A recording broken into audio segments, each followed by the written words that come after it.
Advance ബുക്കിംഗിൽ റെക്കോർഡുകളെല്ലാം തകർത്ത് മുന്നേറുകയാണ് മോഹൻലാൽ ചിത്രമായ എമ്പുരാൻ. ബുക്കിംഗ് ഓപ്പൺ ചെയ്ത് 2 ദിവസം പിന്നിടുമ്പോൾ മലയാള സിനിമ ഇന്നുവരെ കാണാത്ത റെക്കോർഡുകളാണ് ചിത്രം സൃഷ്ടിക്കുന്നത്. സിനിമയുടെ ഇന്ത്യൻ ബുക്കിംഗ് ആരംഭിച്ചയുടൻ ഓൺലൈൻ ബുക്കിംഗ് സൈറ്റായ ബുക്ക് മൈ ഷോ ക്രാഷാകുന്ന അവസ്ഥ വരെയുണ്ടായിരുന്നു. 1 മണിക്കൂറിൽ ഏറ്റവും കൂടുതൽ ടിക്കറ്റുകൾ വിറ്റ ഇന്ത്യൻ സിനിമയായി എമ്പുരാൻ ഇതിനകം എത്തിക്കഴിഞ്ഞു. ഇപ്പോഴിതാ പ്രീസെയിലിലൂടെ മറ്റൊരു നേട്ടവും സിനിമയെ തേടിയെത്തുകയാണ്. റിലീസ് ദിവസം ഒരു മലയാള സിനിമ കേരളത്തിൽ നിന്ന് നേടുന്ന ആദ്യത്തെ ഡബിൾ ഡിജിറ്റ് കളക്ഷനാണ് എമ്പുരാൻ സ്വന്തമാക്കിയിരിക്കുന്നത്. അഡ്വാൻസ് ബുക്കിംഗിലൂടെ മാത്രം ചിത്രം ഇതിനോടകം 10 കോടി കടന്നുവെന്നാണ് റിപ്പോർട്ടുകൾ വ്യക്തമാക്കുന്നത്. ഒടിയൻ നേടിയ 7.25 കോടി എന്ന കളക്ഷനെയാണ് എമ്പുരാൻ മറികടന്നത്. വിജയ് ചിത്രമായ ലിയോ പ്രീസെയിലിലൂടെ നേടിയ 8.81 കോടിയെയും എമ്പുരാൻ മറികടന്നു. ഇതോടെ ലിയോയുടെ ആദ്യ ദിവസത്തെ കളക്ഷനായ 12 കോടിയെ എമ്പുരാൻ പ്രീസെയിൽ കൊണ്ട് മാത്രം മറികടക്കുമോ എന്നാണ് എല്ലാവരും ഉറ്റുനോക്കുന്നത്. അങ്ങനെയെങ്കിൽ മലയാളത്തിലെ ഏറ്റവും വലിയ ഓപ്പണിംഗ് കളക്ഷനിലേക്കാണ് മോഹൻലാൽ സിനിമയുടെ പോക്ക്. ഒറ്റ ദിവസം കൊണ്ട് ഏറ്റവും കൂടുതൽ ടിക്കറ്റുകൾ വിറ്റ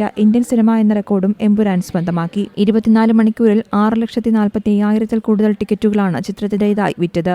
ബുക്ക് മൈ ഷോയിൽ ഏറ്റവും കൂടുതൽ ആളുകൾ കാണാൻ താൽപര്യം പ്രകടിപ്പിച്ച സിനിമയും എമ്പുരാൻ തന്നെയാണ്.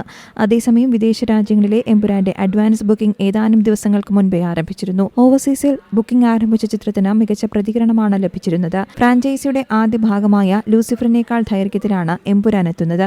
ലൂസിഫറിന്റെ ദൈർഘ്യം 2 മണിക്കൂർ 52 മിനിറ്റ് ആയിരുന്നുവെങ്കിൽ എമ്പുരാന്റെ ദൈർഘ്യം 2 മണിക്കൂർ 59 മിനിറ്റ് 59 സെക്കൻഡാണ്. News desk Zee Malayalam news. ഏറ്റവും പുതിയ വാർത്തകളും വിശേഷങ്ങളും വിരൽത്തുമ്പിലറിയാൻ സീ മലയാളം ന്യൂസ് എല്ലാ ഡിജിറ്റൽ പ്ലാറ്റ്ഫോമുകളിലും ലഭ്യം.